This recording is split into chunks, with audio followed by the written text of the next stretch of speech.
She stood there in the rain, soaking wet, clutching a $100 bill her ex-husband had thrown on the floor like trash. After 14 years of marriage, this was what she was worth to him. $75,000 and his mockery echoing in her ears. You'll be working retail within a year. You're nothing without me. But what Brandon didn't know, what nobody knew, was the secret Claire was hiding beneath her loose clothing. A secret that could destroy everything she'd just fought for. A secret that made her hands shake as she signed those divorce papers. And then, just when she thought she'd hit rock bottom, a black Mercedes pulled up to the curb. A professional driver stepped out with an umbrella and said 5 words that changed everything. "Mr. Garrison sent me for you." Brandon watched from the lobby window, his face going pale as his ex-wife, the woman he'd just humiliated, was treated like royalty by a billionaire he didn't even know existed. What happens next?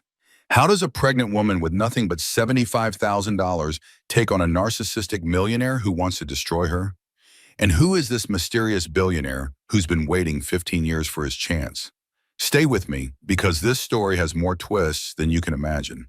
If you love stories about women who refuse to stay down, who fight back with intelligence instead of just tears, then you're going to want to hear every single word of what happens next. And hey, if you're already hooked, show me by hitting that like button right now. Drop a comment telling me if you've ever had to hide something to protect yourself. Share this with someone who needs to hear a story about real strength. And subscribe because, trust me, you won't want to miss how this ends. Now let's go back to where it all began. Claire Bennett stared at the pregnancy test in her trembling hands, watching the second pink line darken with each passing second. Positive. She was 14 weeks pregnant with her soon-to-be ex-husband's child, and he could never, ever know. Not yet. Maybe not ever. From the bedroom, Brandon's voice cut through the morning air like a knife. "Claire, where the hell is my blue tie? The Armani one. I have the Caldwell meeting in 40 minutes. She shoved the test deep into the tampon box under the sink, her heart hammering against her ribs. 14 weeks. She'd suspected for a month but kept putting off the test, hoping somehow she was wrong. Now the evidence sat hidden in her bathroom, a ticking time bomb that could destroy everything. "Coming," she called out, forcing her voice to sound normal. Claire caught her reflection in the mirror as she stood. 36 years old, dark circles under her eyes from weeks of sleepless nights, her face thinner than it had been in years. She'd lost 12 pounds from stress since filing for divorce 3 weeks ago. The irony wasn't lost on her. She was growing a human being while watching her marriage die. She pulled on a loose cardigan over her pajamas and walked into the bedroom they still shared, though Brandon had been sleeping on the couch for weeks. He stood in front of his closet, expensive suits lined up like soldiers awaiting deployment.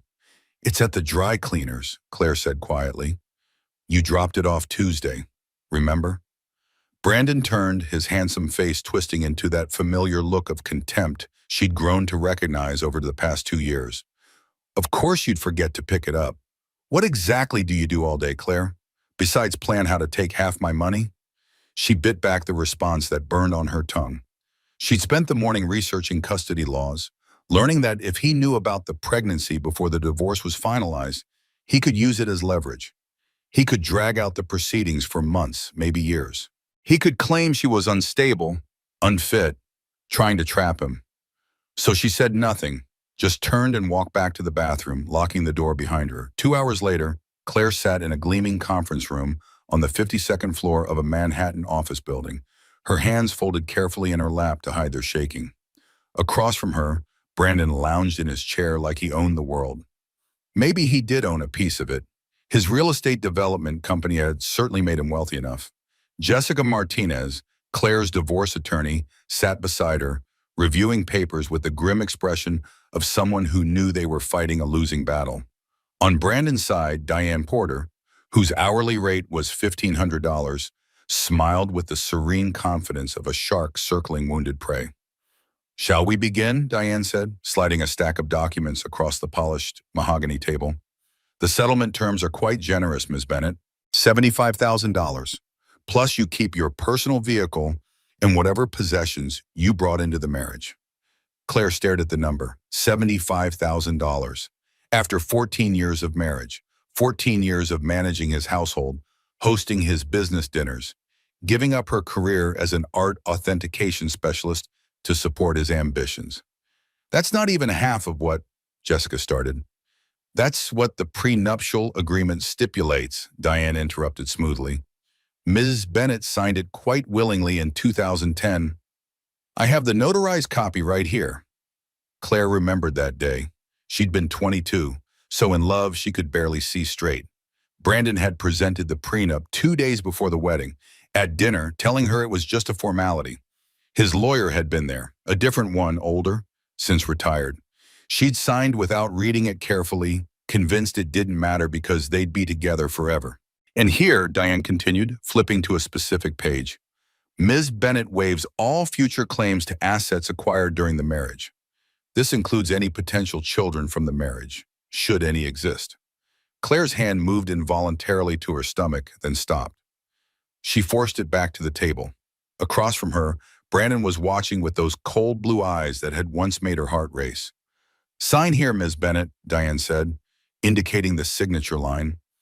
You're confirming you have no children from this marriage and waive any future claims. The words seemed to echo in the silent room.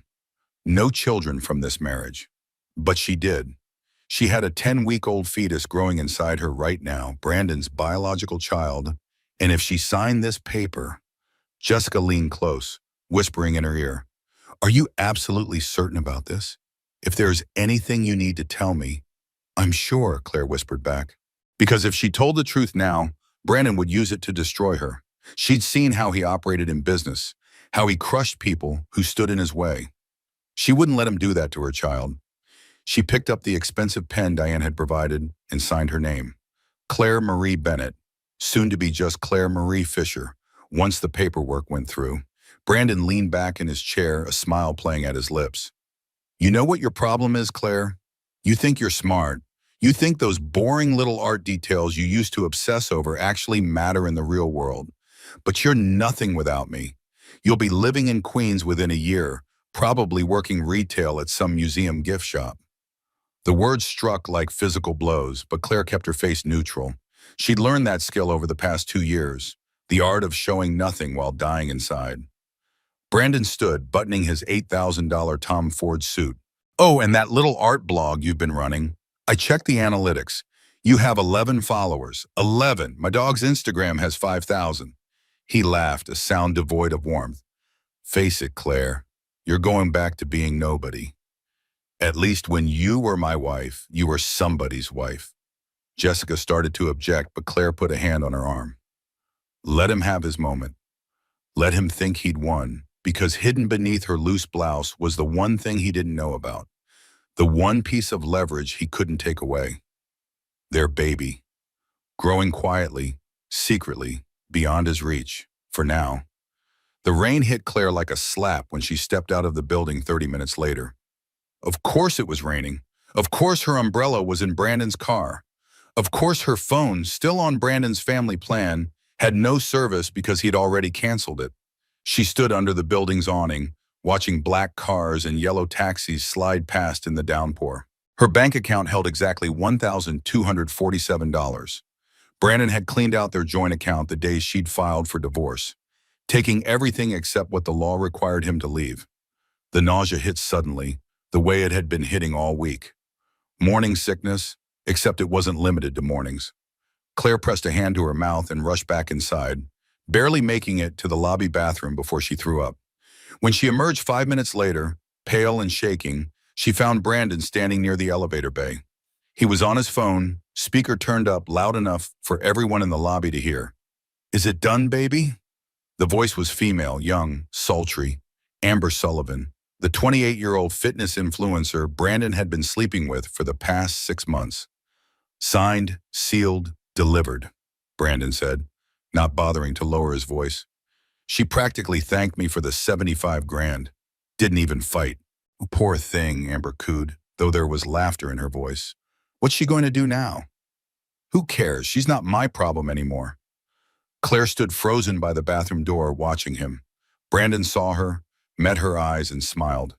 He wanted her to hear this, wanted her to know that he'd already moved on, already replaced her with a younger, prettier version. He ended the call and walked toward her, pulling out his wallet. From the expensive leather, he extracted a crisp $100 bill and held it out. "For a cab," he said, "or the subway. Better get used to public transportation." Claire stared at the money. Taking it would be admitting defeat, acknowledging that she needed his charity, but she also needed to get home, needed to see her doctor, needed to figure out her next move. She took the bill. Brandon smiled wider. "That's what I thought. You always were practical, Claire. It's your only redeeming quality." He dropped the money on the floor, the gleaming marble lobby floor of this exclusive building, and walked away toward the elevator. Claire stood there for a long moment, watching the $100 bill flutter slightly in the air conditioning. Around her, people in expensive suits pretended not to notice. The receptionist, a young woman named Vanessa with ice in her eyes, watched with barely concealed contempt. Finally, Claire bent down to pick up the money. As she did, she felt her hand move instinctively to protect her stomach, cradling the small curve that was just starting to show under her loose clothing. Brandon, already stepping into the elevator, saw the gesture. His eyes narrowed slightly, but then the doors closed, and he was gone. Claire straightened up, clutching the $100 bill in her fist. She walked toward the building's glass doors, ready to step out into the rain and figure out how to get home to Queens with no phone and limited cash. That's when the car pulled up. It was a black Mercedes S-Class, sleek and expensive, but not ostentatious. Not Brandon's style. He preferred Italian sports cars, machines that screamed wealth and power. This car whispered it instead. The rear door opened, and a man in a professional chauffeur's uniform stepped out, holding a large black umbrella.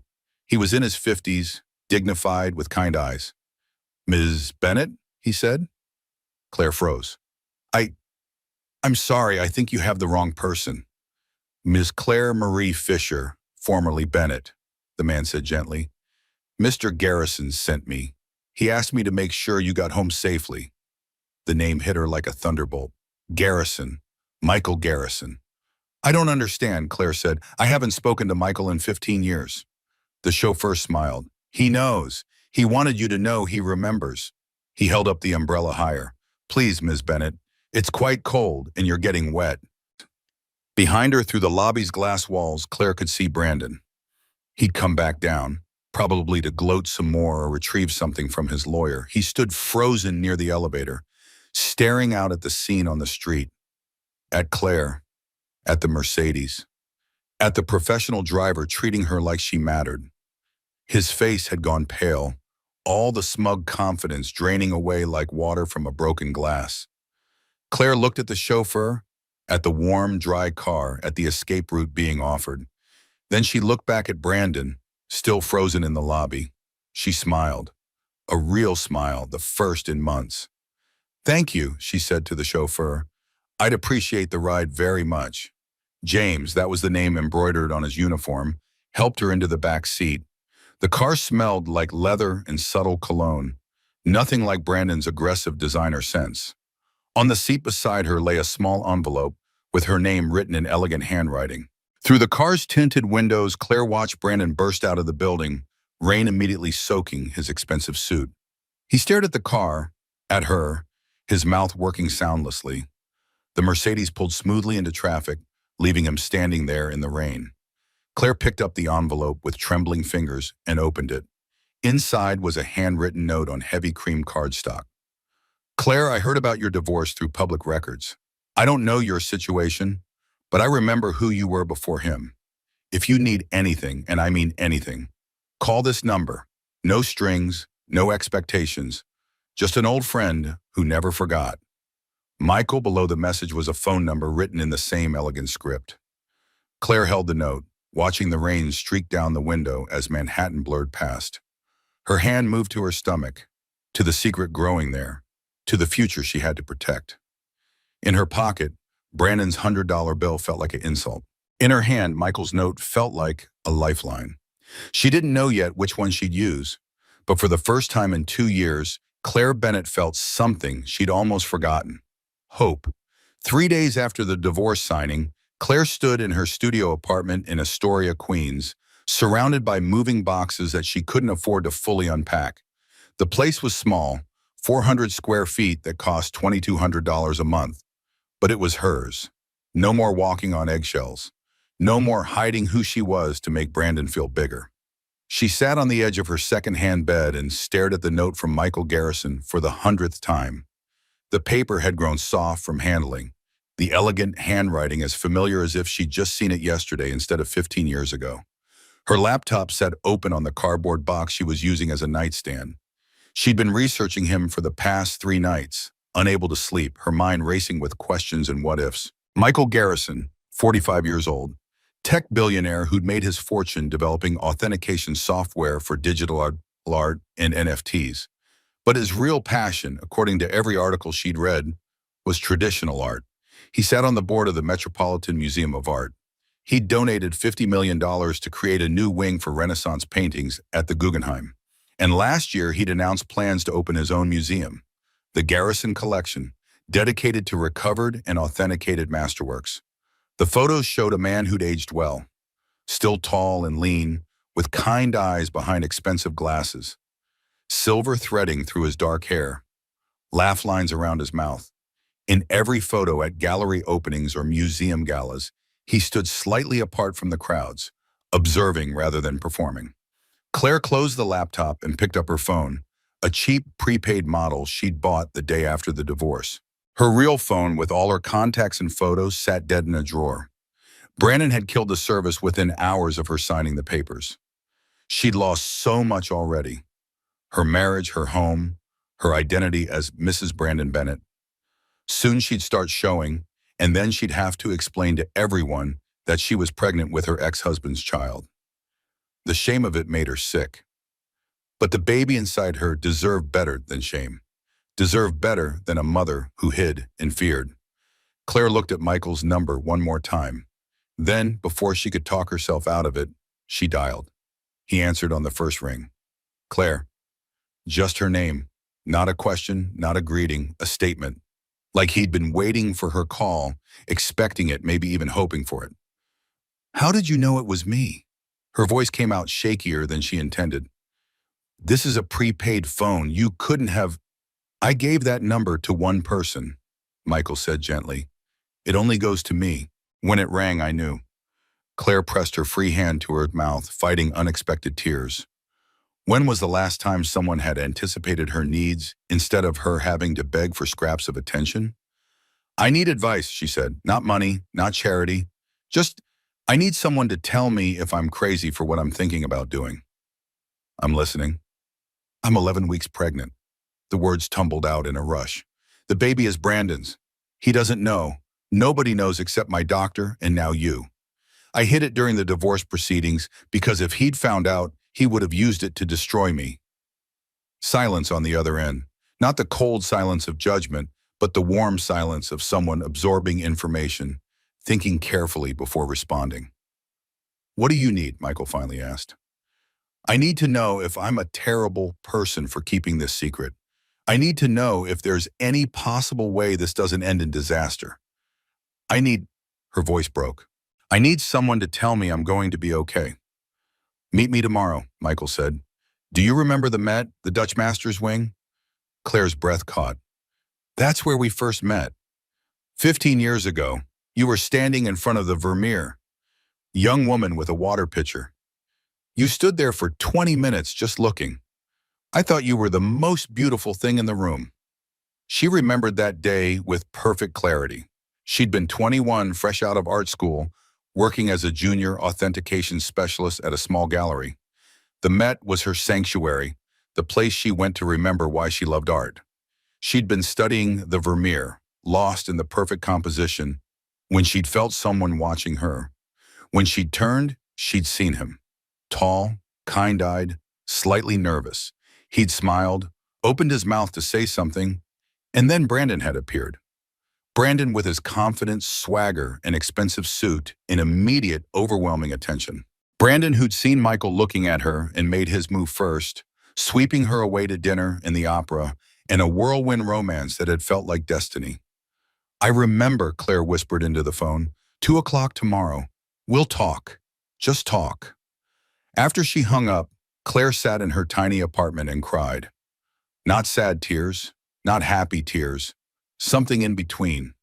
Relief maybe, or hope, or just the overwhelming emotion of being seen as a person instead of a problem.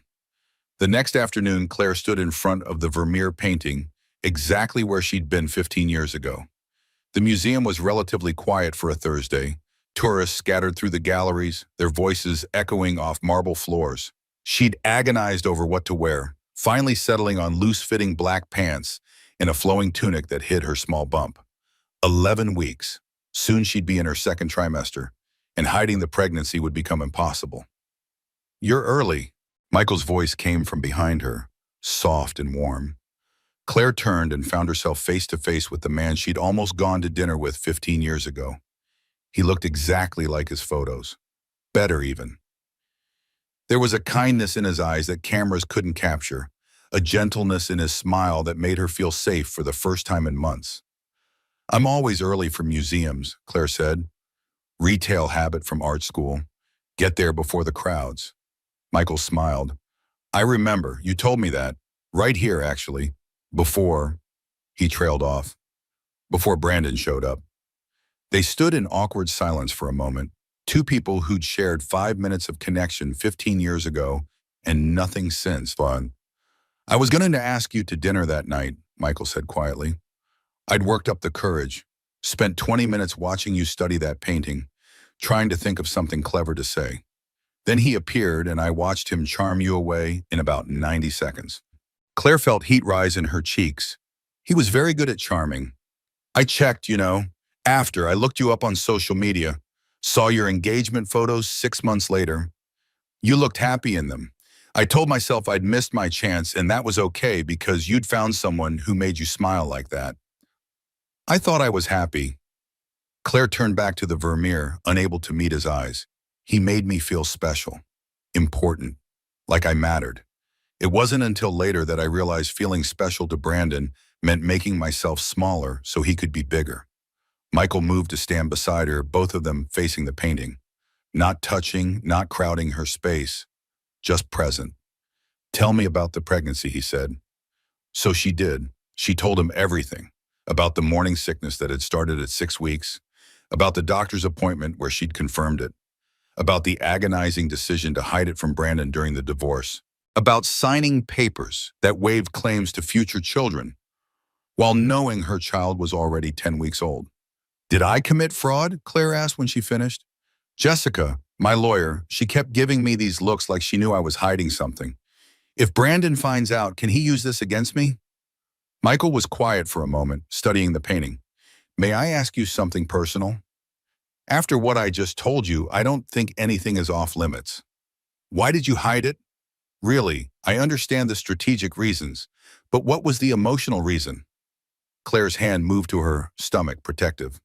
"Because if he knew, he'd try to take this baby from me. Not because he wants to be a father. Brandon has made it very clear he doesn't want children.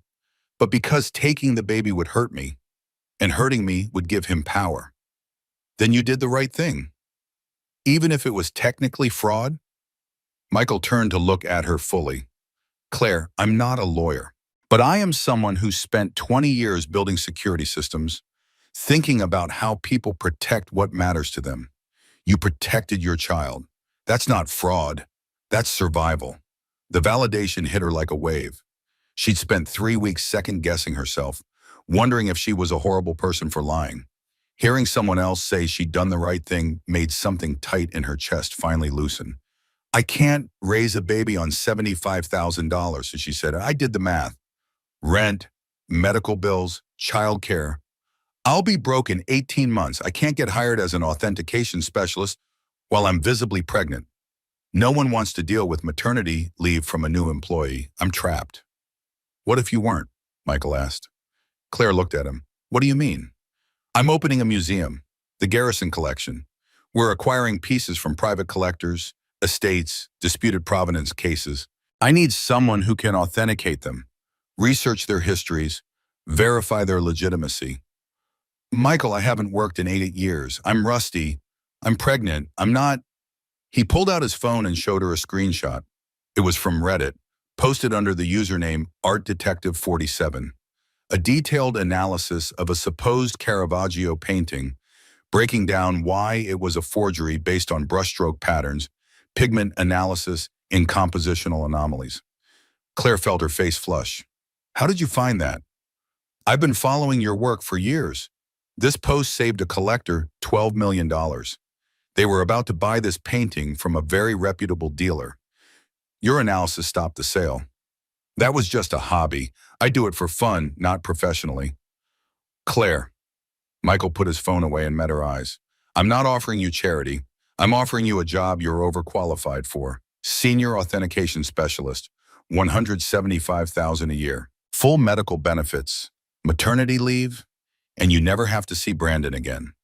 The number made her dizzy, $175,000. She'd never made more than $40,000 at her old job. Why, she whispered. Why would you do this for me? Because 15 years ago, I watched you study a painting with such joy and passion that I fell a little bit in love with you in that moment. Then I watched you marry someone else and convinced myself I was fine with it. But I never stopped following your work, never stopped wondering what you were capable of if someone actually appreciated your talent instead of diminishing it. He took a step back, giving her space. This is a real job offer, Claire, not a romantic gesture, not pity. I need someone with your skills, and you need a stable income to protect your child. We can help each other. Claire looked at the Vermeer painting. Young woman, water pitcher, perfect morning light, a moment of peace captured forever. When would I start? She asked. Michael smiled. How about Monday? The next 3 weeks felt like living in a dream. Claire started at the Garrison Collections Authentication Lab in Chelsea, working with a small team of specialists in a bright, modern space filled with paintings waiting to reveal their secrets. She was good at this, better than good. The skills she'd thought she'd lost came flooding back. The ability to read brushstrokes like handwriting, to spot anachronistic materials, to trace the provenance of a piece through layers of history and forgery. Her colleagues treated her with respect. Her boss, a jovial art historian named Thomas Sullivan, praised her work openly. And Michael kept a professional distance but checked in regularly, asking about her progress, her comfort, whether she needed anything. At 13 weeks pregnant, Claire finally started to show. Not obviously, just a small curve that she could hide under loose blouses. But it was there, a physical reminder that time was running out on her secret. She'd moved to a modest 2-bedroom apartment in a safer neighborhood, affordable on her new salary. She'd had her first ultrasound with sound, lying alone in the examination room while the technician showed her the flickering heartbeat on the screen. Would you like to know the sex? The technician had asked. Not yet, Claire had whispered, tears streaming down her face. I want to be surprised. For the first time since filing for divorce, Claire felt like she could breathe. Like maybe, just maybe, she could pull this off. Raise her child alone, build a career, create a life that didn't involve walking on eggshells or making herself smaller to fit someone else's ego. She should have known it wouldn't last. The first sign of trouble came on a Tuesday evening. Claire was working late at the lab, examining a disputed Rembrandt, when her personal phone buzzed. The prepaid phone that only a handful of people had the number to. Unknown caller. She almost didn't answer, but something made her pick up. Hello? Heavy breathing on the other end. Then, still working late, I see. Some things never change. Claire's blood turned to ice. Brandon. Miss me. His voice was smooth, amused, like this was all a game. You're hard to track him down these days, Claire. New phone number, new address, very mysterious. How did you get this number? I have my ways. Did you really think you could just disappear? We were married for 14 years. I know you better than you know yourself. Claire's hand instinctively moved to her stomach. What do you want? Just checking in, making sure my ex-wife is doing okay. I heard you got a fancy new job. Authentication specialist at the Garrison Collection. Impressive. Must be nice having a sugar daddy. Michael is my boss, that's all. Brandon laughed. Sure he is. You always were naive, Claire. Men like Garrison don't hire women like you out of the goodness of their hearts. But hey, do what you need to do. I'm certainly not judging. I have to go. You look different, Brandon said. I saw you last week, walking into your building. You've gained weight, glowing even. Stress eating? Or is there something you want to tell me? Claire's heart hammered so hard she thought it might burst from her chest. He'd been watching her, following her. Stay away from me, she said, trying to keep her voice steady. The divorce is final. You have no reason to... the divorce is final when I say it's final. We were married for 14 years, Claire. You really think I'm just going to let you walk away? Start over like I never existed? What do you want? Nothing yet. Just wanted you to know I'm still here, still watching, still part of your life whether you like it or not. He hung up. Claire stood in the empty lab, phone clutched in her shaking hand, and felt the dream begin to crumble. The second sign came 3 days later. Claire arrived at her apartment building after work to find her door slightly ajar. She'd locked it that morning. She was obsessive about locks now, checking them twice before leaving. Someone had been inside. Her heart racing, she pushed the door open slowly. Everything looked normal at first. Then she noticed the small details. Her laptop moved slightly to the left on her desk. A kitchen drawer not quite closed. Her bedroom closet door open when she always kept it shut. Nothing taken, nothing obviously disturbed. Just enough to let her know I was here. I can get to you whenever I want. Claire called the building super, a gruff man named Eddie, who'd seemed friendly when she'd moved in. You sure you locked it? He asked, looking at the door with disinterest. I'm certain. Lock looks fine to me. Maybe you just forgot. Pregnancy brain, right? Claire froze. I'm sorry, what? Eddie shrugged. My wife had it when she was expecting. Forgot stuff all the time. You're, what, 3, 4 months along? I'm not pregnant, Claire lied, her voice barely steady. Sure, whatever you say. Eddie smiled in a way that made her skin crawl. I'll check the security cameras, but they've been on the fritz lately. Probably won't show anything. After he left, Claire sat on her bed and tried not to panic. Eddie knew. Somehow Brandon had gotten to him, paid him off, asked him to report back. Her secret was leaking out. Soon everyone would know. The third sign came a week later, and it shattered everything. Claire was working in her apartment, 14 weeks pregnant, and finally relaxing into a Saturday morning when her doorbell rang. She checked the peephole out of habit. Brandon. Her breath stopped. He was standing in her hallway, expensive suit perfectly pressed, holding what looked like flowers. Behind him, she could see Eddie the super, hovering nervously. I know you're home, Claire, Brandon called through the door. The lights are on. We need to talk. Go away or I'm calling the police. About what? Coming to check on my ex-wife? That's not illegal. He held up the flowers. I brought a peace offering. Just want to talk. 5 minutes. Claire kept the chain on and opened the door a crack. Say what you need to say from there. Brandon's smile was all teeth. You look good, Claire. Really good. Different somehow. Healthier. If that's all, when were you going to tell me? Tell you what? Brandon's eyes dropped deliberately to her stomach. Even with the door mostly closed, even in her oversized sweatshirt, she knew he could see the curve. That you're pregnant with my child. The words hung in the air like a death sentence. I'm not. Don't lie to me. Brandon's voice went cold. I've had you followed for 2 weeks. I have photos of you at the OBGYN. I have your medical records. Don't look so shocked. Eddie here has been very helpful. You're 14 weeks along, which means you were pregnant when you signed the divorce papers. Claire felt the walls closing in. Leave now. Brandon pushed against the door. The chain held, but barely. You committed fraud, Claire. You signed documents stating you had no children from our marriage. You waived future claims knowing you were carrying my baby. That's illegal. Get out or I'm calling. Call whoever you want. But first, let me tell you what's going to happen. Brandon pulled out his phone and pulled up a document. This is a petition for emergency custody. I'm filing it Monday morning. I'm going to tell the judge that you're mentally unstable. You hid a pregnancy during divorce proceedings. You're working for some billionaire you barely know under suspicious circumstances. You're living alone in this dump, clearly unable to provide a stable environment. You can't. I can and I will. And when our baby is born, I'm taking it. and I'm giving it to Amber to raise. She'll be a wonderful mother. You'll be a visiting stranger if you're lucky. Every other weekend, supervised visits, assuming you can prove you're not a danger to yourself or the child. Claire's knees went weak.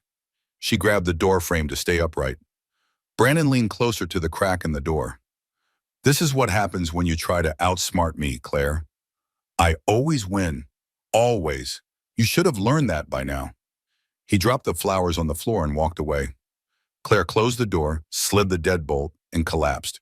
Her hands shook so violently she could barely dial her phone. Jessica answered on the second ring. Claire, what's wrong? He knows, Claire gasped. Brandon knows about the baby. He's filing for custody. He's going to take my child away from me. Slow down. Tell me exactly what happened. Claire told her everything. The surveillance, the break-in, Eddie's betrayal, Brandon's threats. When she finished, there was a long silence on the other end. Claire, Jessica said finally, her voice gentle but grave. He has a case. You did hide the pregnancy during the divorce. A judge could see that as evidence of instability or deception. I was protecting myself. I believe you, but we need proof. Do you have any evidence of abuse, threatening texts, emails, anything that shows why you felt you needed to hide the pregnancy? Claire thought of all the times Brandon had belittled her, controlled her, made her feel worthless. But she'd never documented it. She'd just endured it, thinking that was what marriage meant. No, she whispered, I have nothing. Then we're going to have a very difficult fight ahead of us. After she hung up with Jessica, Claire sat in her apartment and felt the walls close in. She thought she was free, thought she was safe, thought she could build a new life. But Brandon had always been one step ahead, and now he was coming for the one thing she had left to lose. Her hand moved to her stomach, to the tiny life growing there. 14 weeks. In 26 more weeks, this baby would be born. And if Brandon got his way, she'd lose her child the moment it entered the world. Claire looked around her small apartment, the sanctuary she'd tried to build. It felt like a prison now. Nowhere to run, nowhere to hide. She pulled out her phone and stared at Michael's number for a long time before calling. He answered immediately. Claire, is everything okay? No, she said, and then she started to cry. Everything is falling apart. Where are you? Home. I'm coming over. Don't argue. Just send me your address. 20 minutes later, Michael sat in her living room while she told him everything. He listened without interrupting, his face growing darker with each detail. He broke into your apartment, Michael said when she finished. I can't prove it. He bribed your building super. I can't prove that either. Claire. Michael leaned forward. We can fight this. I'll hire you the best family lawyer in New York. He'll win. Claire's voice was flat, defeated. Brandon always wins. He has money, connections, lawyers who can tie me up in court for years. By the time we get through all the hearings and depositions and motions, my baby will be born, and the moment that happens, he'll take custody. Not if we prove he's unfit. With what proof? Claire laughed bitterly. I have nothing. No recordings of his threats, no documentation of abuse. Just my word against his, and whose word do you think a judge will believe? The successful businessman or the woman who lied about being pregnant during divorce proceedings? Michael was quiet for a long moment. Then, there has to be something. Some evidence, some witness, something that proves what he's really like. Claire shook her head. I should have documented it. All those years of belittling comments and financial control and emotional manipulation. I should have been recording, saving emails, keeping a journal. But I didn't. I just survived it. And now I have nothing to show for it. She put her face in her hands. I'm going to lose my baby. And it's my own fault for not being smarter about protecting myself. Stop. Michael's voice was firm. This is not your fault. Brandon is an abuser. He's systematically isolated you, controlled you, and now he's trying to take your child. None of that is on you. But I can't fight him. Then we find another way. Claire looked up. What other way? Run away? Disappear? He'll just use that to prove I'm unfit. Michael stood, pacing her small living room. There has to be something. Some piece of evidence we're missing. Some way to prove his real character. But as Claire sat in her apartment, 14 weeks pregnant and utterly defeated, she couldn't imagine what that might be. Brandon had won again, and this time he was taking everything that mattered. The legal papers arrived on Monday morning, delivered by a process server at Claire's office. Emergency petition for paternity and custody, 37 pages of legal language that boiled down to one thing. Brandon wanted full custody of their unborn child. Jessica met with Claire that afternoon, her face grim. He's alleging fraud, mental instability, and endangerment, Jessica said, sliding the documents across her desk. He's claiming you deliberately hid the pregnancy to manipulate the divorce settlement. He's requesting an emergency psychological evaluation, supervised visitation after birth, and primary physical custody. Claire stared at the words until they blurred. Can he actually do this? He can try. And honestly, Claire, he has some valid legal arguments. You did sign documents waiving claims to children while knowing you were pregnant. A judge could see that as deceptive. I was protecting myself. I know, but we need to prove that. We need evidence that you had legitimate reasons to fear telling Brandon about the pregnancy. Jessica pulled out a legal pad. Walk me through your marriage. Every instance of abuse, control, manipulation, everything. So Claire did. She talked for 3 hours, describing 14 years of slow erosion. How Brandon had convinced her to quit her job, telling her she didn't need to work. How he'd controlled all their finances, giving her an allowance for household expenses. How he'd belittled her interests, mocked her intelligence, made her feel worthless. But I never documented any of it, Claire finished. No recordings, no saved emails. I just lived through it. Jessica was quiet for a moment. Did you ever tell anyone? Friends? Family? A therapist? I stopped seeing my friends after we got married. Brandon said they were a bad influence, and I didn't start therapy until after I filed for divorce.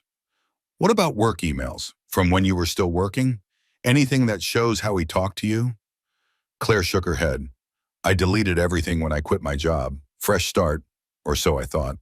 Jessica sighed. Then we're building a case on testimony alone. Your word against his, and given that you hid the pregnancy, I'm going to lose. I didn't say that, but we're fighting uphill. The hearing is in 6 weeks. You'll be 20 weeks pregnant by then. Very visibly pregnant. Brandon's lawyer will use that against you. Look at how she hid this for months, Your Honor. What else is she hiding? Claire felt nauseous. What do I do? Document everything from now on. Every text, every call, every interaction with Brandon. If he threatens you again, record it. If he shows up at your apartment, call the police. Build evidence that shows his current behavior. And in the meantime, we pray he makes a mistake. That night, Claire sat in her apartment and tried to figure out how to fight someone with unlimited resources and no conscience. Brandon had money for the best lawyers. He had connections throughout the city. He had Diane Porter, whose hourly rate was more than Claire made in a week. All Claire had was the truth, and the truth she was learning wasn't always enough. Her phone buzzed, a text from an unknown number. Counting down the days until I meet my son or daughter. Hope you're taking good care of my baby. B. Claire's hands shook as she screenshotted the message and sent it to Jessica. Evidence. One small piece of evidence that showed his obsession with control. Another text came through. Amber is so excited to be a mother. She's already decorated a nursery, pink and blue. We're prepared for either. Are you? Claire blocked the number, but her hands wouldn't stop shaking. The next 3 weeks were a nightmare. Brandon called from different numbers. Work phones, friends' phones, burner phones. Always the same message. I'm coming for the baby. You can't hide. You're mine. Claire reported each call to Jessica, who documented them for the court file. But Brandon was careful, nothing explicitly threatening, just present, reminding her that he existed, that he was watching, that he had power over her life. At 16 weeks, Claire's pregnancy became impossible to hide. Her colleagues at the Garrison Collection started to notice, offering congratulations that felt like condolences. They didn't know about the custody battle, didn't know that every day brought her closer to potentially losing her child. Michael kept his distance professionally but checked in daily. How are you holding up? He'd text. Still standing? She'd reply. It was all she could manage. The preliminary hearing arrived on a cold October morning. Claire, 18 weeks pregnant, invisibly showing, sat in family court next to Jessica. Across the aisle, Brandon looked confident and relaxed, Diane Porter beside him in a suit that probably cost more than Claire's car. The judge, a stern woman named Honorable Patricia Morrison, reviewed the files with an expression that gave nothing away. "Mr. Bennett," she said finally, "you're alleging that Ms. Bennett fraudulently concealed her pregnancy during divorce proceedings?" "Yes, Your Honor," Diane said, standing. "My client has evidence that Ms. Bennett was approximately 10 weeks pregnant when she signed documents specifically waiving claims to children from the marriage. This was a deliberate deception designed to manipulate the settlement." Judge Morrison turned to Claire. "Ms. Bennett, how do you respond to this allegation?" Jessica stood. "Your Honor, my client was fleeing an abusive marriage.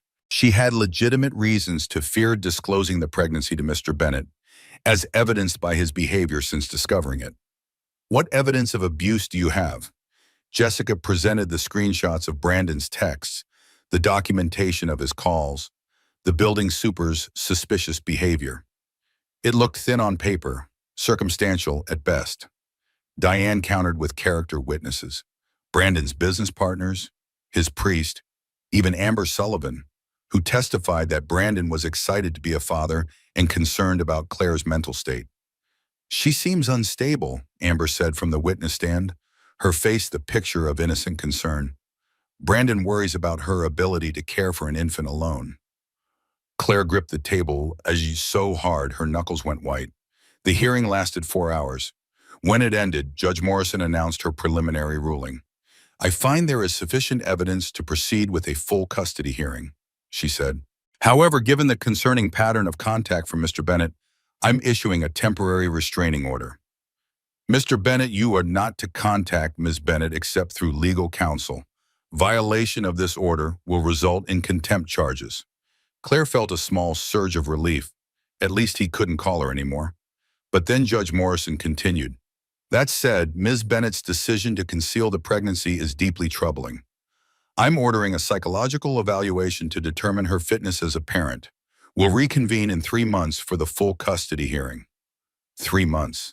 Claire would be 30 weeks pregnant by then, 10 weeks from giving birth, 10 weeks to prove she deserved to keep her own child. Outside the courthouse, Jessica tried to put a positive spin on things. "The restraining order is good. It limits his ability to harass you." But she ordered a psych eval. "Standard procedure in custody cases. Just be honest with the evaluator. Answer their questions truthfully. You have nothing to hide." Claire wanted to laugh. Nothing to hide except the crippling fear that she was going to lose everything. That evening, she returned to her apartment to find an envelope slipped under her door. No postage, no return address. Hand-delivered. Inside was a printout of an article from a legal blog. "How Courts Determine Parental Fitness. Red Flags Judges Look For." Highlighted in yellow. Deceptive behavior regarding pregnancy and parenthood. No note, no signature. But Claire knew who'd sent it. She called Michael. "I can't do this," she said when he answered. "I can't survive 3 more months of this." "Yes, you can. He's going to win. He's going to take my baby, and there's nothing I can do to stop him." "Claire, bae, I need to step down from my job." Silence on the other end. Then, "What?" "The psychological evaluator is going to ask about my employment, about how I got hired, about my relationship with you. And when they find out we knew each other before, that you gave me a job when I was desperate, it's going to look bad. Like I'm using you. Like I'm unstable and trading favors for survival. That's not what happened. But it's what Brandon's lawyer will say. And I can't let my problems destroy your museum. I'm stepping down, effective immediately."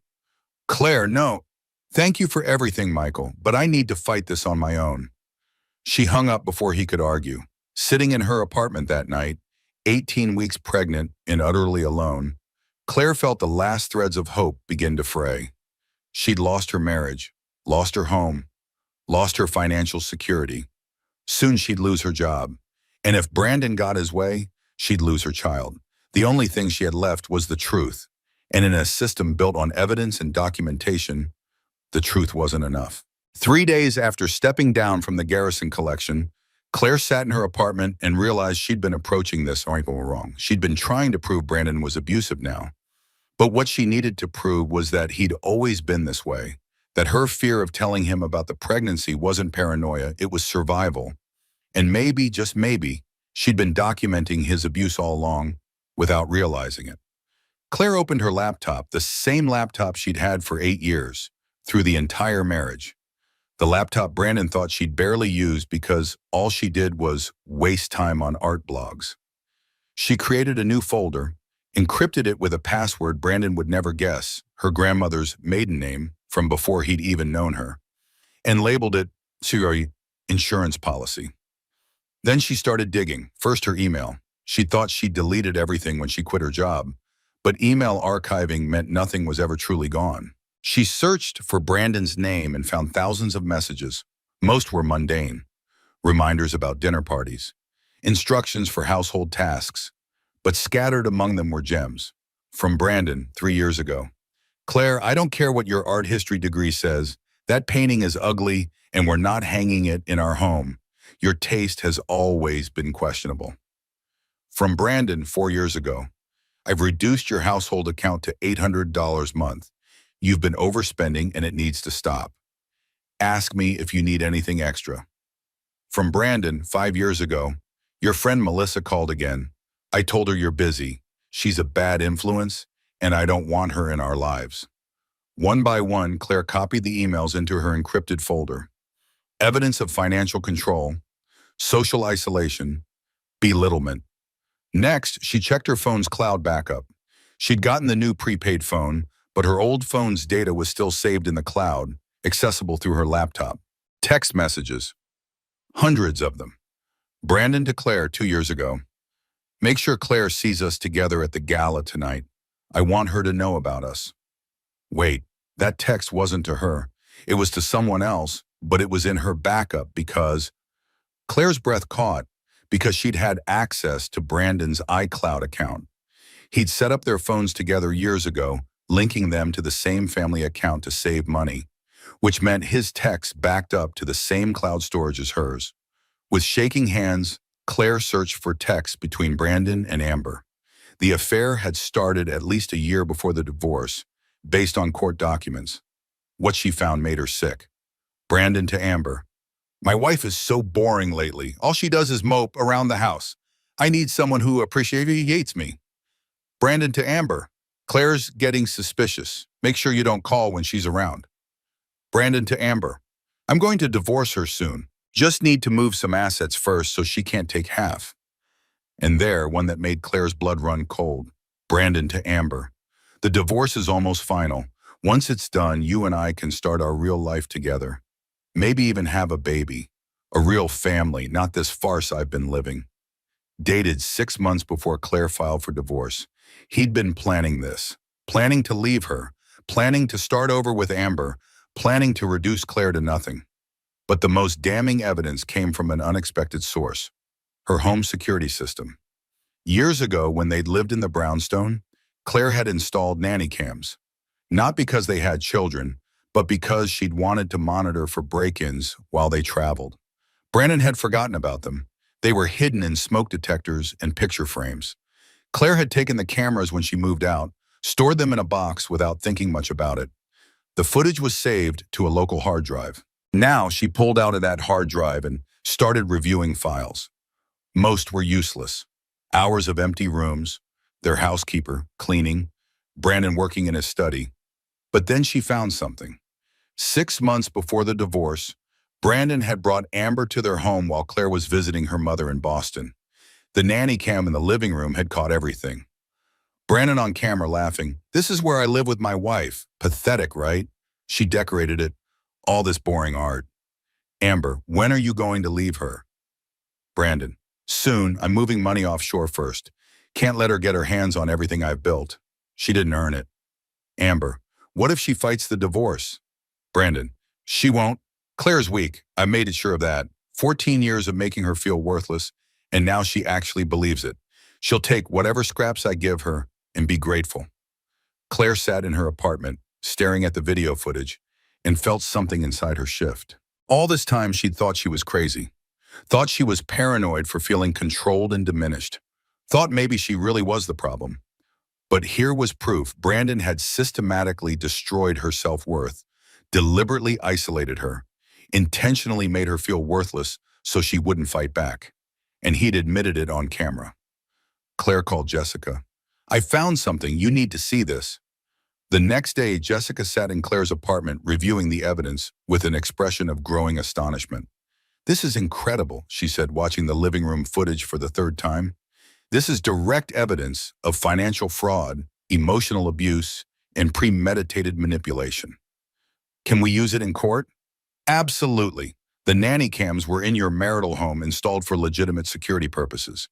New York is a one-party consent state for recording, and since you owned the property jointly, you had every right to record in your own home."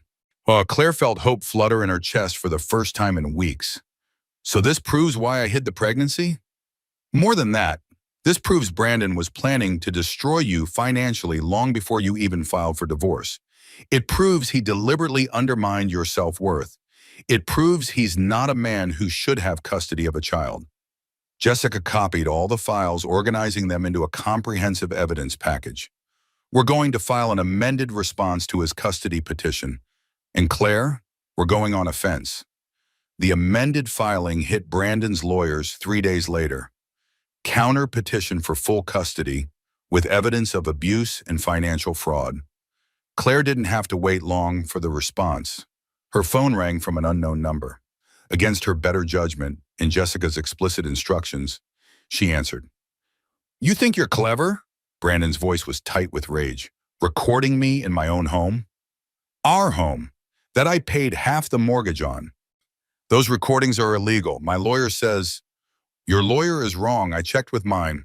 Everything I recorded was legal, admissible, and damning." Claire felt strength rising in her voice. "You spent 14 years making me feel worthless, Brandon. But I wasn't worthless. I was just buried under your abuse. You're making a huge mistake." "No, marrying you was the mistake. Fighting back is the smartest thing I've ever done." She hung up. That night, Claire lay in bed with her hand on her stomach, feeling the first flutter of movement. 19 weeks pregnant, her baby was getting stronger, and so was she. The psychological evaluation took place over 3 sessions during the next 2 weeks. Dr. Patricia Wells, a clinical psychologist specializing in custody cases, asked Claire hundreds of questions about her childhood, her marriage, her mental health. "Why did you hide the pregnancy from your ex-husband?" Dr. Wells asked during the final session. Claire took a deep breath. "Because I was afraid he would use it to control me. He'd spent 14 years making me feel worthless and small. When I finally found the courage to leave, I was terrified that telling him about the baby would give him a new weapon to hurt me with." "And has he tried to use the pregnancy as a weapon?" "Yes." Claire pulled out her phone, showing the screenshots of Brandon's texts, the calls from multiple numbers, the threatening messages. "He's made it clear that he doesn't want to be a father.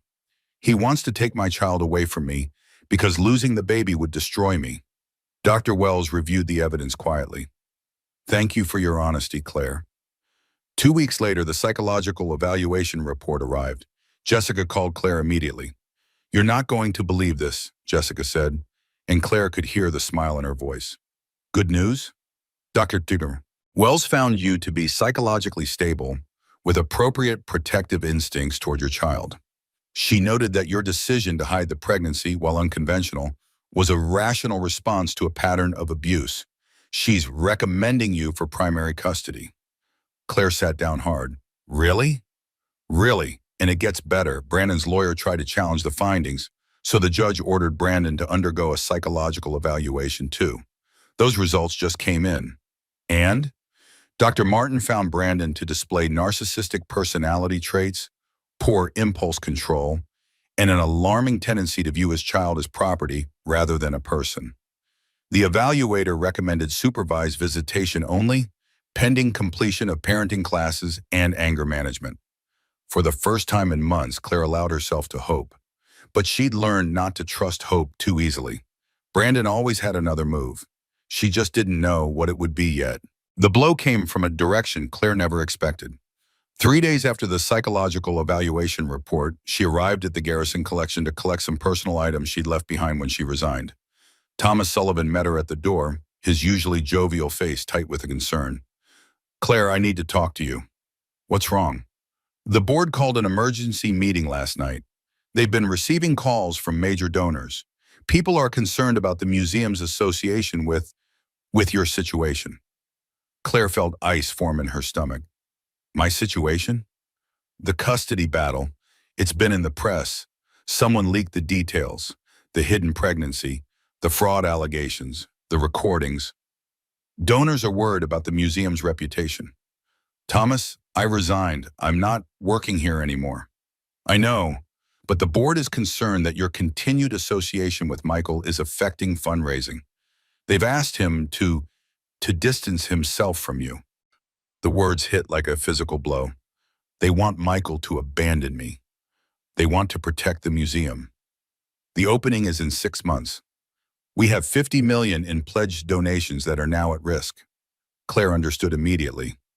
Brandon had done this. Somehow he'd gotten the custody case into the press, made her look unstable, made the museum look complicit in employing a woman who'd lied about being pregnant. "Where's Michael?" she asked. "In the board meeting. It's been going on for 3 hours." Claire left without collecting her things. That night, Michael called. She almost didn't answer. "Claire, please, let me explain." "There's nothing to explain. The board wants you to cut ties with me. I understand." "I told them no." Claire froze. "What?" "I told them that if they require me to abandon you as a condition of opening the museum, then we won't open the museum. I'll walk away from the whole thing."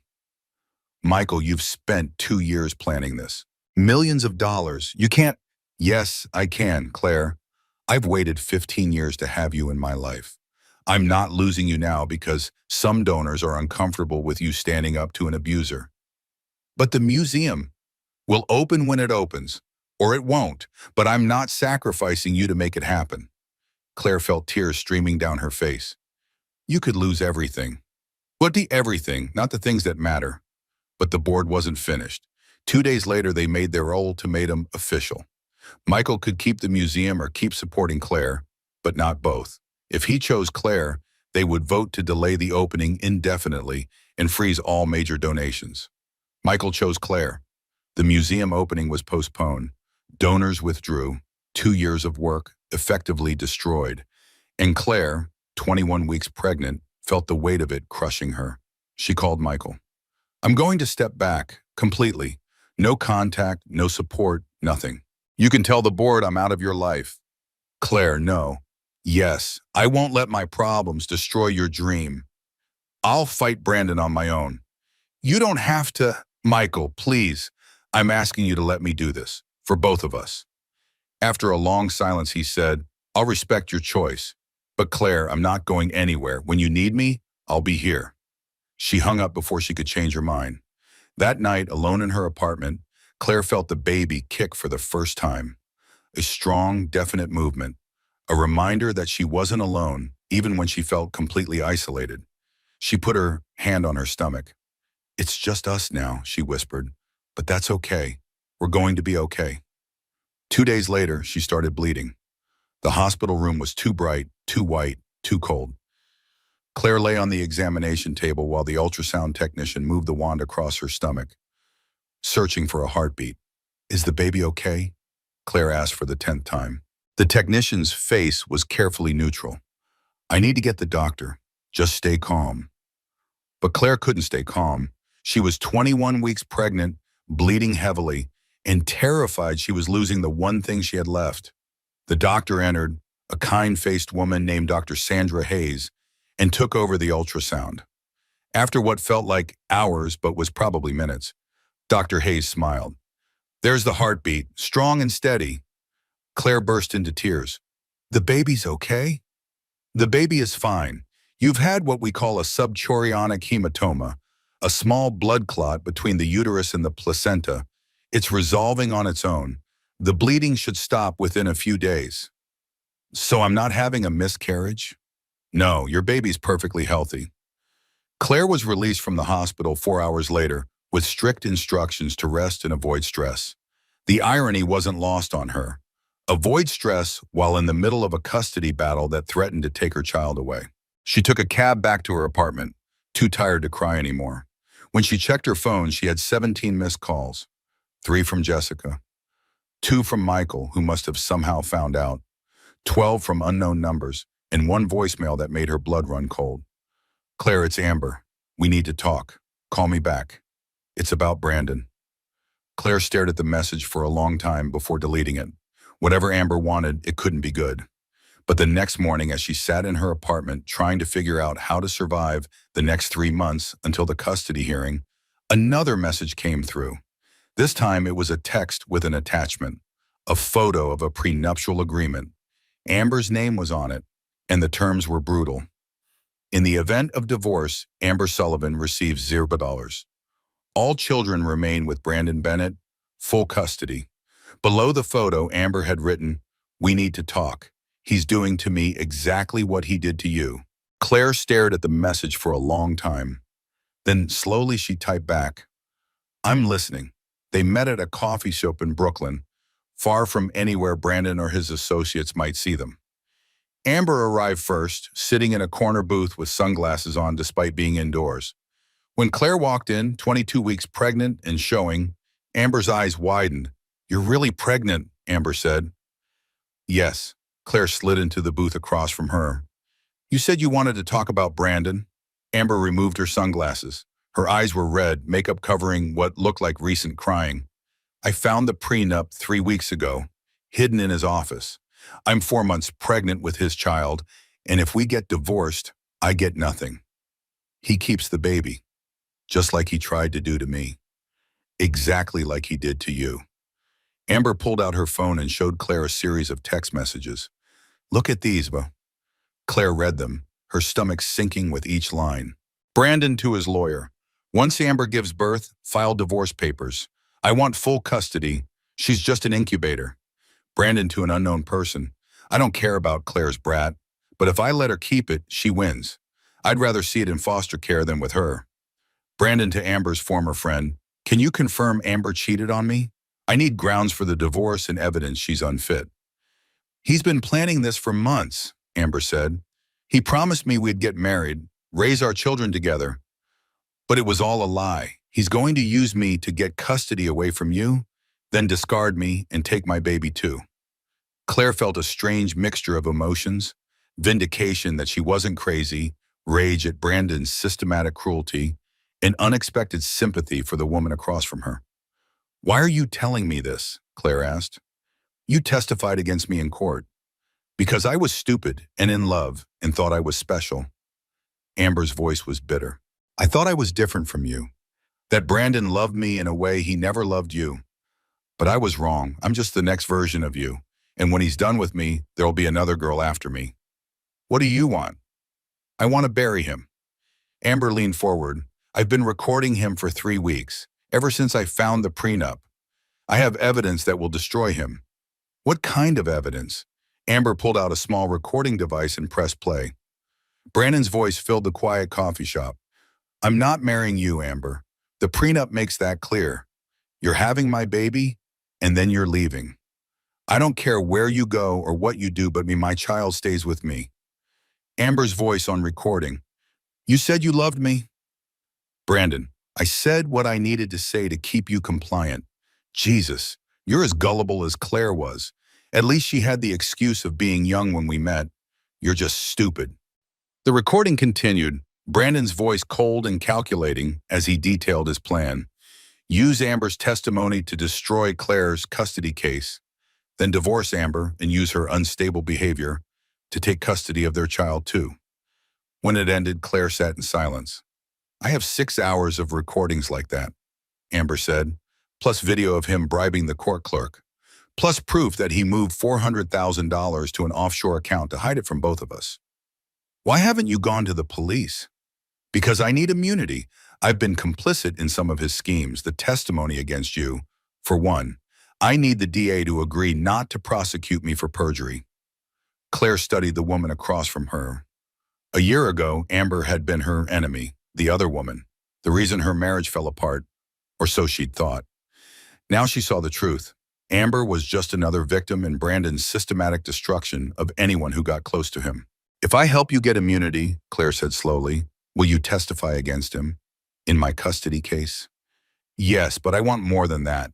I want to file my own custody case, and I want us to coordinate our legal strategy so he can't play us against each other. Claire pulled out her phone. I need to call my lawyer. Jessica was skeptical at first. Claire, she lied under oath. She can't be trusted. She has recordings of Brandon admitting to fraud, bribery, and conspiracy to commit parental kidnapping. She has video evidence. She has everything we need to win. And she wants immunity in exchange? Yes. Jessica was quiet for a moment. Let me call the DA. If Amber's evidence is as good as you say, we might be able to work something out. It took 2 weeks to negotiate, 2 weeks of careful legal maneuvering, of Amber meeting with prosecutors, of Jessica and Amber's hastily hired lawyer working together to craft a deal. Finally, the arrangement was set. Amber would receive immunity from perjury charges in exchange for full cooperation in the criminal investigation of Brandon Bennett. The charge,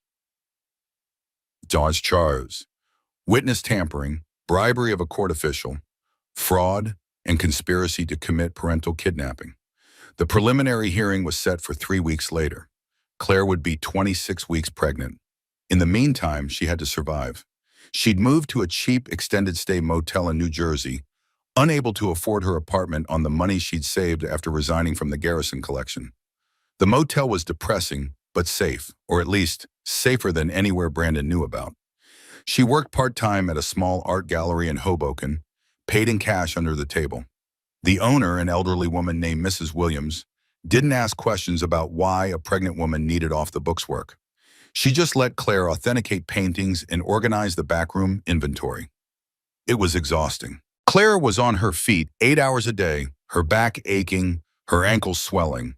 At night, she collapsed in the motel room and tried not to think about how far she'd fallen. From Brandon's penthouse to a motel room with a broken heater. From a prestigious job at a new museum to cash-only work at a dusty gallery. From married and secure to pregnant and alone. But she was surviving, and her baby was healthy. The ultrasound at 24 weeks had shown a perfectly developing fetus, 10 fingers and 10 toes, a heartbeat strong and steady. Do you want to know the sex? The technician had asked. Yes, Claire had whispered. It's a girl. A daughter. Claire was having a daughter. She lay in the motel room that night, hand on her stomach, and made promises to the tiny person growing inside her. I will protect you. I will fight for you. And I will make sure you never know the kind of cruelty your father is capable of. The baby kicked, strong and sure. Claire took it as our agreement. The custody hearing was scheduled for early December. Claire would be 30 weeks pregnant by then, 7 weeks from her due date. But first came the criminal charges. The day Brandon was arrested, Claire was at the gallery in Hoboken. Her phone rang. Jessica calling. Turn on the news, Jessica said. Claire pulled up a news website on the gallery computer. The headline made her gasp. Real estate mogul Brandon Bennett arrested on fraud and bribery charges. Below it, a photo of Brandon in handcuffs, being led from his office building by police. They arrested him this morning, Jessica said. The DA moved quickly once Amber provided the evidence. He's being charged with bribery of a court official, witness tampering, and fraud. They're still investigating the parental kidnapping charges, but those will likely follow.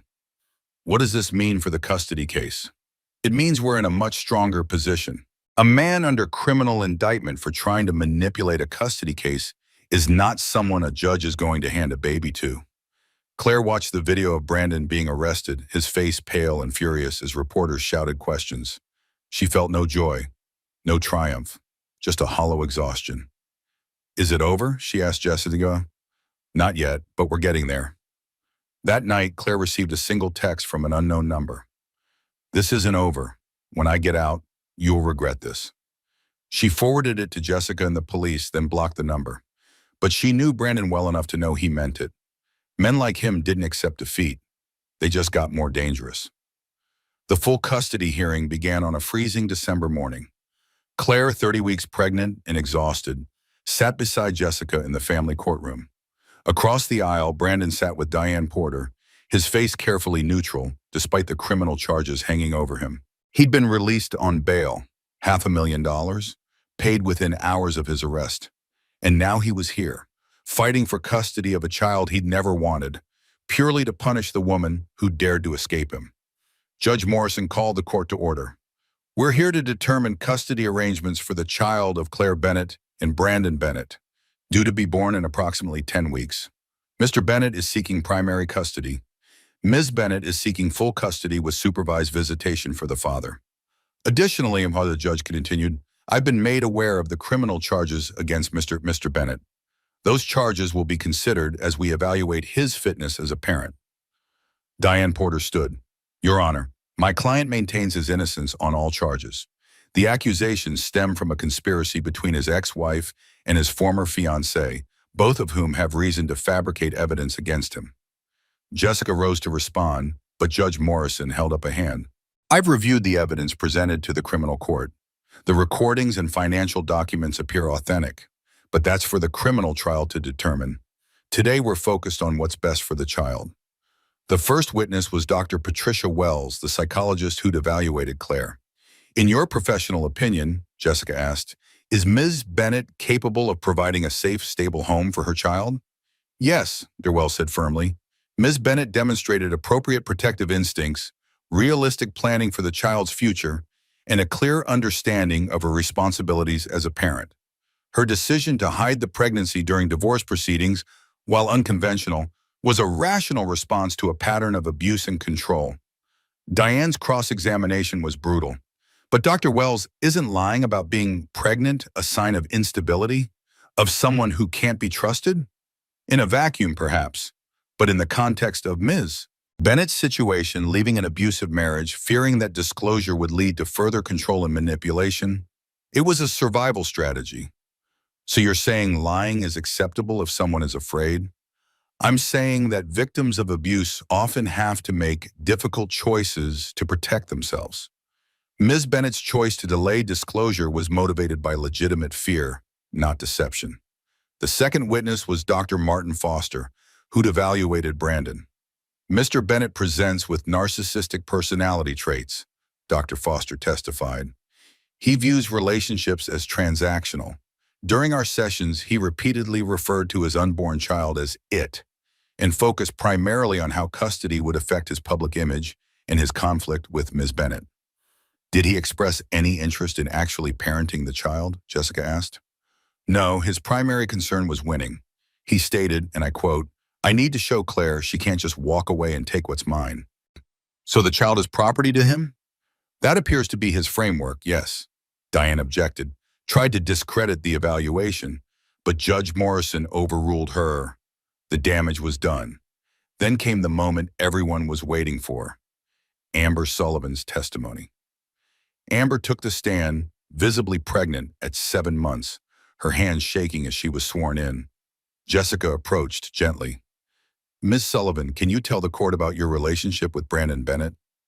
We started seeing each other about 18 months ago, Amber said, her voice barely above a whisper. He told me he was unhappily married, that he was going to leave his wife, that we'd build a life together. And did you believe him? Yes, I was young and stupid and thought I was special. Amber's voice strengthened. He made me feel like I was the most important person in the world, until I found out I was just another pawn in his game. Jessica presented the prenuptial agreement. Can you explain what you found? This prenup gives me nothing if we divorce. It gives Brandon full custody of our child. I found it 3 weeks after I testified against Claire in the preliminary hearing. I realized then that he'd been using me to destroy her, and he was planning to do the same thing to me.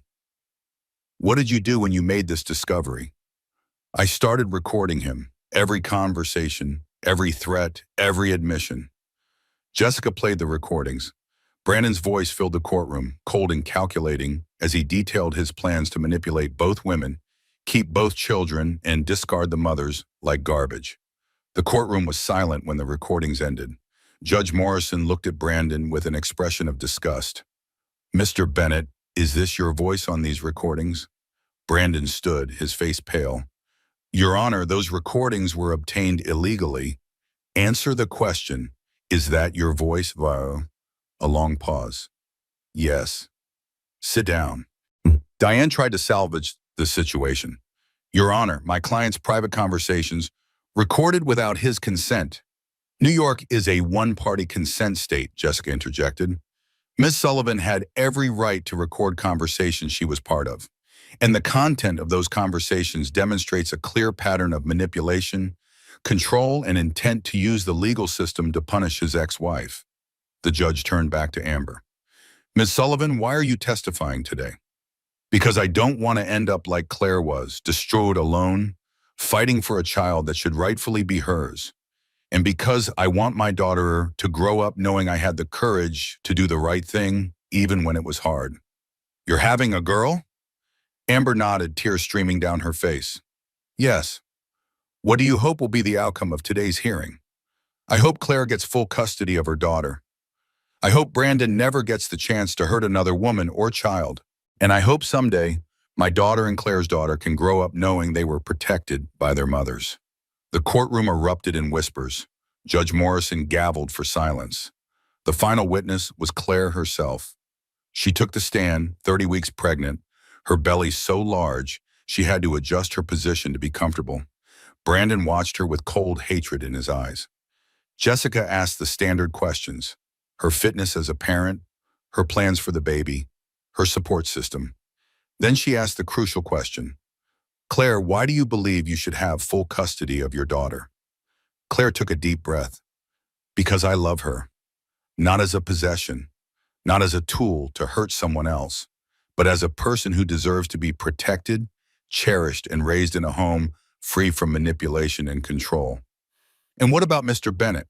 Do you believe he should have access to his daughter? Claire looked directly at Brandon for the first time.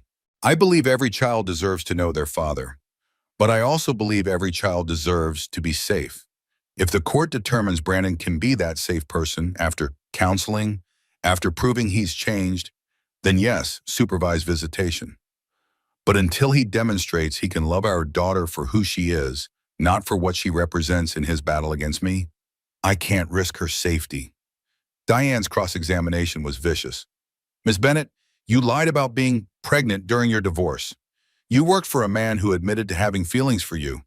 You resigned from that book and are now working cash only at a small gallery. How is any of that stable?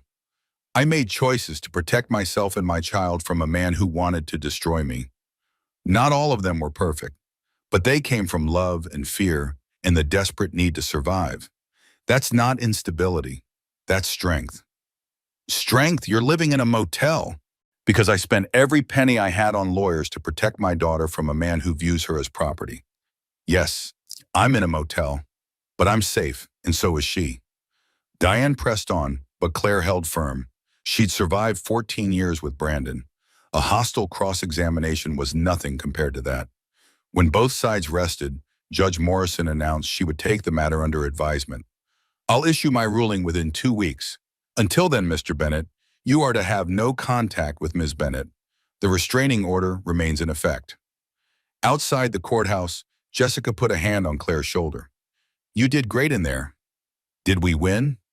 I think so, but with judges, you never know until the ruling comes down. Claire nodded, too exhausted to feel anything. She was 30 weeks pregnant, emotionally drained, and running on fumes. But she'd testified. She'd told her truth. She'd stood up to Brandon in open court. Whatever happened next, she'd done everything she could. The ruling came down 8 days later. Claire was at the gallery when Jessica called. Claire, sit down. Just tell me. You won. Full custody. Brandon gets no visitation rights until he completes parenting classes, anger management, and a psychiatric evaluation. Even then, visits will be supervised. Claire sat down hard on a shipping crate. We won? You won. The judge cited the recordings, the psychological evaluations, and Brandon's criminal charges. She said, and I quote, Mr. Bennett has demonstrated a pattern of viewing his child as a weapon against his ex-wife rather than as a human being worthy of love and protection. Until he can prove otherwise, he poses a danger to the child's emotional and psychological welfare. Claire put her hand on her belly where her daughter was kicking. It's over? The custody fight is over. The criminal charges against Brandon are still ongoing. But yes, your baby is yours. Legally, fully yours. After she hung up, Claire sat in the dusty back room of the gallery and cried. Not sad tears, not scared tears, relief tears, victory tears, finally safe tears. Mrs. Williams appeared in the doorway. Good news? The best news, Claire said. Then take the rest of the day off. Go celebrate. Claire walked out into the December afternoon, 30 weeks pregnant, broke, living in a motel but with full custody of her daughter. And for the first time in months, maybe years, she felt truly free. Claire went into labor 3 weeks early, at 37 weeks, on a cold January night. She was alone in her motel room when her water broke, soaking through her clothes and the cheap carpet. For a moment, she just stood there, frozen. This was it. After 9 months of fear and fighting and surviving, her daughter was coming. She called 911, then texted Jessica. In labor, on way to hospital. The ambulance arrived within minutes. The paramedics were kind, professional, helping her into the vehicle while she breathed through contractions that were coming faster than she'd expected. Do you have someone we can call? One of them asked. Family? The father? No, Claire gasped. Just me. At the hospital, they checked her in quickly. 7 centimeters dilated. Moving fast, the baby would be here soon. A nurse helped her into a delivery room. Are you sure there's no one you want here? Claire thought of Michael. She hadn't spoken to him in months, not since she'd pushed him away to save his museum. He'd respected her wishes, given her space, but somehow she knew that if she called, he'd come. But this was her moment, her battle, her victory. I'm sure, she said, but Jessica had other ideas. Claire was 8 centimeters dilated, gripping the bed rails through a contraction, when she heard familiar voices outside the delivery room door. I don't care if visiting hours are over. My client is in labor and she needs support. Jessica's voice, fierce and determined. Sir, you can't just... A nurse protesting. I'm her emergency contact. I have every right to be here. Michael's voice, calm but unyielding. The door opened. Jessica entered first, looking disheveled and fierce. Behind her came Michael, holding flowers and looking terrified. You called him? Claire asked Jessica. Of course I called him. You're about to become a mother. You need people who love you. I told you I wanted to do this alone, and we're ignoring that very stupid decision. Jessica took Claire's hand. You've been alone enough. Let us be here for you. Michael stayed near the door, uncertain. If you want me to leave, I'll leave. But Claire, I've been waiting for this moment since the day you told me you were pregnant. Please let me stay. Claire looked at him, this man who'd given up his museum for her, who'd waited 15 years to have her in his life, who'd never asked for anything in return. Stay, she whispered. The next 6 hours were a blur of pain and breathing and pushing. Jessica held one hand, Michael held the other, and together they coached her through the hardest thing she'd ever done. At 4:47 a.m., Ruby Claire Bennett entered the world, screaming her fury at being born 3 weeks early. The doctor placed her on Claire's chest. 7 pounds, 3 ounces, perfectly healthy. Claire looked down at her daughter, red-faced, wrinkled, absolutely perfect, and felt something break open in her chest. All the fear, all the pain, all the months of fighting, it had all been for this tiny person. Hi, sweet girl, Claire whispered, tears streaming down her face. I'm your mom, and I promise you'll never know the kind of cruelty I did. You're safe, you're loved, you're mine. Ruby's cries softened, and she looked up at Claire with dark, unfocused eyes. Michael leaned in to look at the baby, his face full of wonder. She's beautiful. She is, Claire agreed. Jessica squeezed Claire's shoulder. You did it. You fought for her, and you won. Later, after the delivery room had cleared and Ruby was sleeping in a bassinet beside Claire's hospital bed, Michael pulled up a chair. I need to tell you something, he said. Okay? The museum board reconvened last month. After Brandon's arrest made the news, donors started calling again. They want the museum to open. They're ready to reinstate funding. Claire's breath caught. Michael, that's wonderful. They have one condition. They want you back as a senior authentication specialist. Me? You, the woman who had the courage to fight a billionaire-backed abuser in court and win. The woman who documented evidence that put him in prison. The woman who is, incidentally, one of the best art authenticators in the country. Michael smiled. They want you, Claire, if you'll come back. Claire looked at Ruby, sleeping peacefully. I have a newborn. Full maternity leave, 6 months paid, daycare on site when you return, your own schedule, and Jessica vetted the employment contract personally, ironclad protections. Why are you doing this? Michael reached out and gently touched Ruby's tiny hand. Because 15 years ago, I watched you stand in front of a Vermeer and see beauty that no one else could see. And I thought that's someone special. That's someone who deserves everything good in the world. I've waited a long time to be able to give you that. Michael, I'm not asking for anything in return. I'm not proposing marriage or declaring my undying love. I'm just offering you a job you're qualified for and a chance to rebuild your life. He met her eyes. What do you say? Claire looked at her daughter, at the man who'd never stopped believing in her, at the future that was suddenly impossibly opening up before her. Yes, she said. I say yes. 6 months later, Claire stood in the grand opening of the Garrison collection, Ruby in her arms, surrounded by some of the most important pieces of art in private hands. The museum was stunning. Light-filled galleries, carefully curated exhibitions, and at the center of it all, a new wing dedicated to recovered and authenticated masterworks, the fruits of Claire's work over the past month since returning from maternity leave. Reporters crowded around Michael for interviews. Donors admired the collection. Critics praised the vision. And Claire stood quietly in the Dutch Masters Gallery, in front of the Vermeer that had started it all, with her daughter sleeping against her chest. What do you think, Ruby? She whispered.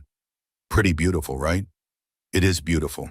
Claire turned to find Michael approaching, looking relieved to escape the reporters. How are you holding up? He asked. Tired, happy, overwhelmed, all of the above. Welcome to parenthood. Michael smiled at Ruby. She's getting so big. 6 months old tomorrow. Time flies. They stood together in comfortable silence, looking at the Vermeer. After a moment, Michael said, I need to ask you something. Okay. Would you have dinner with me? With me? A real dinner, not a working dinner or a casual catch-up, an actual date. Claire looked up at him, this man who'd waited 15 years, who'd given up his museum for her, who'd held her hand through labor without expecting anything in return. I have a 6-month-old daughter, she said. I'm still healing from a custody battle that nearly destroyed me. I'm not ready for anything serious. I'm not asking for serious, I'm asking for dinner. One meal, no pressure, just 2 old friends finally getting the chance we missed 15 years ago. Claire smiled. One dinner, but I'm paying for myself. Deal. Ruby stirred in her arms, making small sounds of waking. Claire rocked her gently. You know what the best part of tonight is? Michael asked. What? Brandon isn't here to see it. He's sitting in prison, awaiting trial while you're here holding your daughter and celebrating your success. That's the real victory. Claire looked down at Ruby, who'd opened her eyes and was staring up at her mother with perfect trust. You're right, she said. This is the real victory. The evening ended late. After the museum emptied and the staff began cleaning up, Claire found herself alone in the gallery with Ruby. She walked slowly through the rooms, showing her daughter the paintings she'd authenticated, the histories she'd uncovered, the beauty she'd helped preserve. Someday, she told Ruby, when you're older, I'll tell you about the year you were born, about how hard I fought to keep you, about the people who helped us survive, about the man who's taking your mom to dinner next week. Ruby grabbed Claire's finger, holding tight. But tonight, Claire continued, tonight we just celebrate. Because we made it, sweet girl. We're safe, we're home, and we're going to be okay. She kissed her daughter's forehead and walked toward the exit, ready to start the next chapter of their lives. 3 weeks after the museum opening, Claire received a call from the correctional facility where Brandon was being held. He wanted to see her.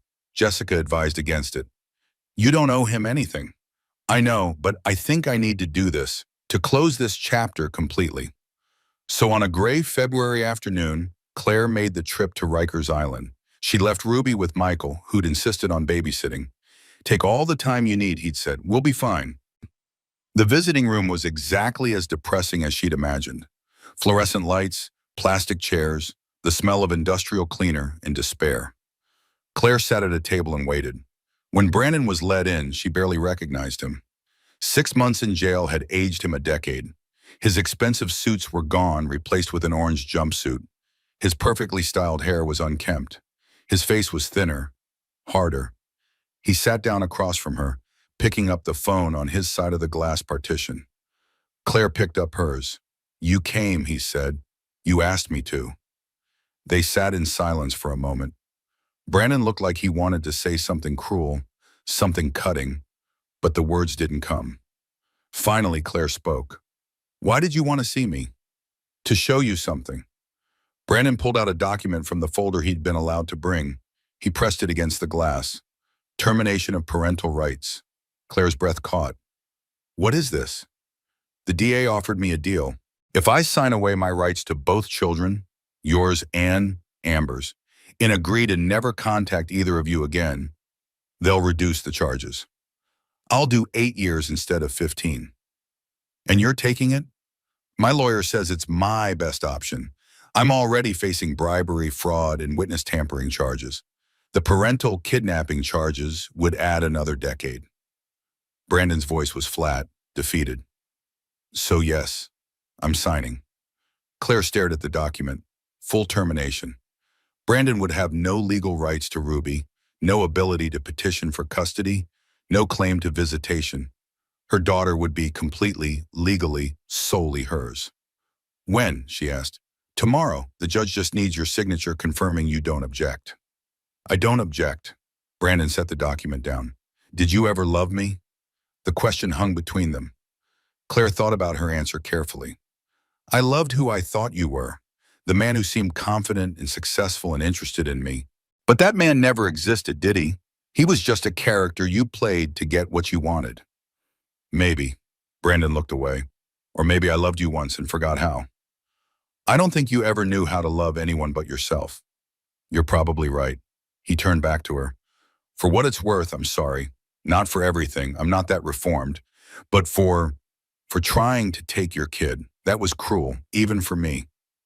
"Yes, it was." "The baby, is she okay?" Claire pulled out her phone and held it up to the glass, showing him a photo of Ruby. 6 months old, smiling, healthy, perfect. Brandon stared at the picture for a long moment. "She looks like you." "She does." "Good. She's better off without my genes anyway." He looked back at Claire. "I won't ask to see her. I won't fight the termination. When I get out in 8 years, I'll stay away. That's my promise to you." "I'll hold you to it." "I know you will. You're stronger than I ever gave you credit for." Brandon smiled, bitter and sad.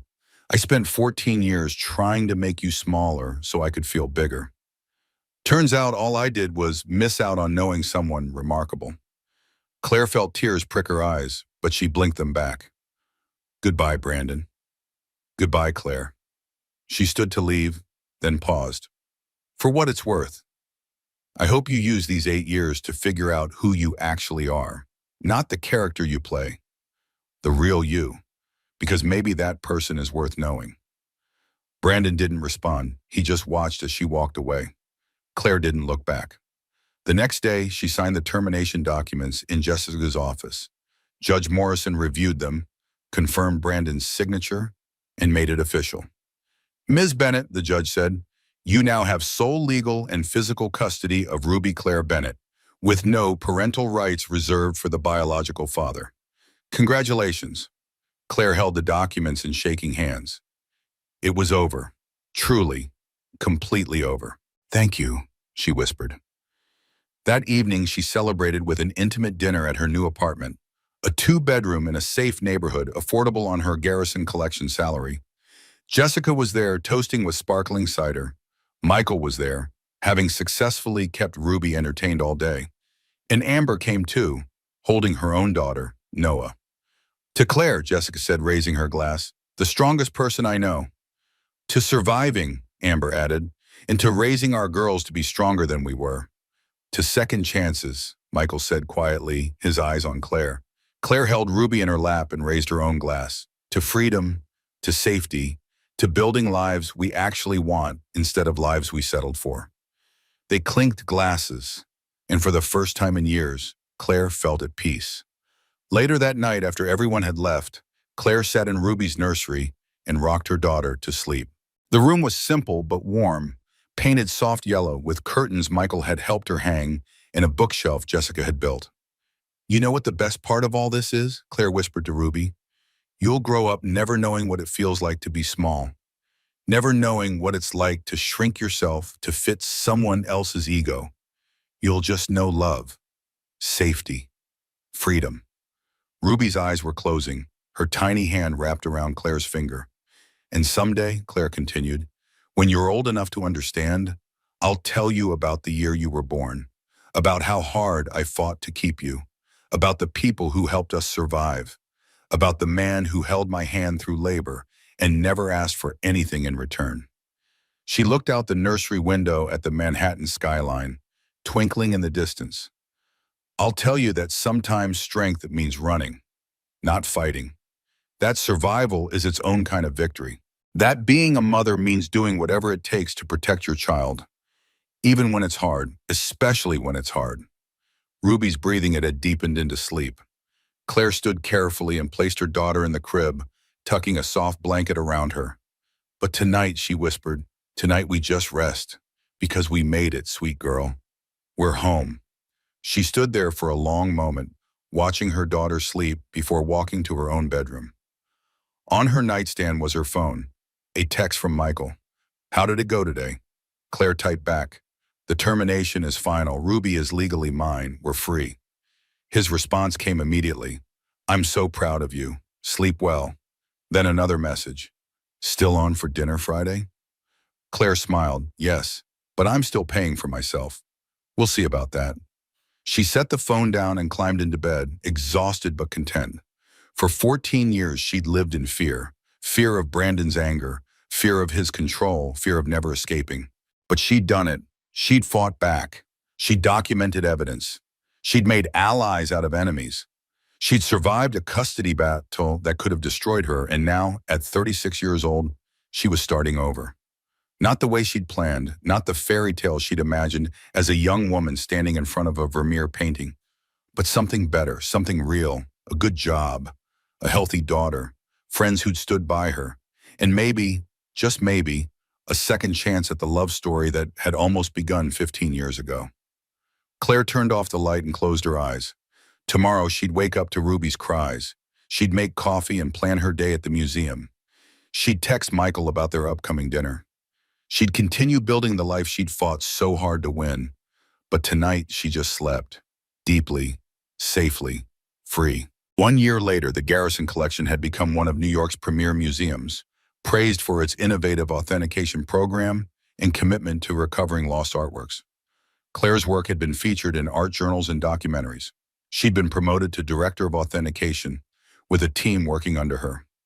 Ruby was 18 months old, walking and talking, and absolutely fearless.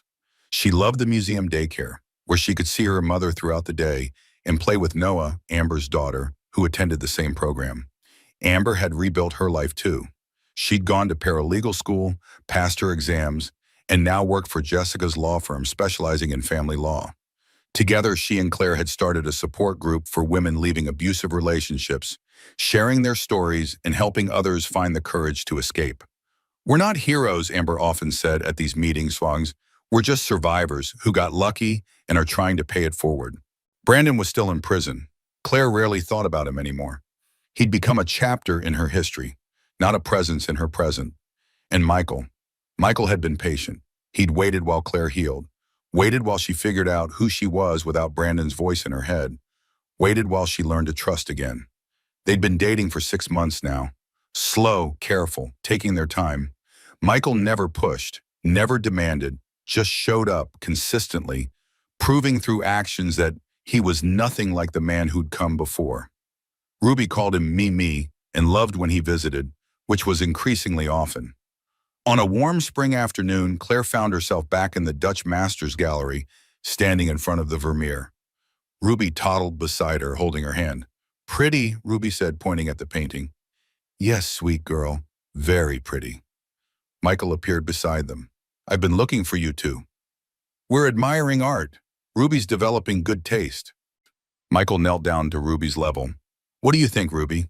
Should Mimi ask your mom a very important question? Ruby giggled. Yes! Michael stood and turned to Claire. I've been patient. I've waited 15 years and 6 months. I think it's time. Claire's heart started racing. Michael, will you? He paused dramatically. Let me take you both to Paris next month. For the Monet authentication you mentioned. All expenses paid, separate rooms, no pressure, just a beautiful city and great art and the two people I care about most. Claire laughed, relief and joy mixing together. You're terrible. I'm patient. There's a difference. He smiled. When you're ready for the real question, I'll ask. Until then, I'm happy being Mimi and taking you to dinner and supporting your brilliant career. Ruby tugged on Michael's pants. Hayes? The park sounds perfect. Michael looked at Claire. What do you say? We close in an hour. Want to get ice cream and let Ruby terrorize the playground? Claire looked at her daughter. Healthy, happy, safe. At the man who'd never stopped believing in her. At the life she'd built from the ashes of her old one. That sounds perfect, she said. They walked through the museum together, a family in all but name. Museum visitors smiled at them.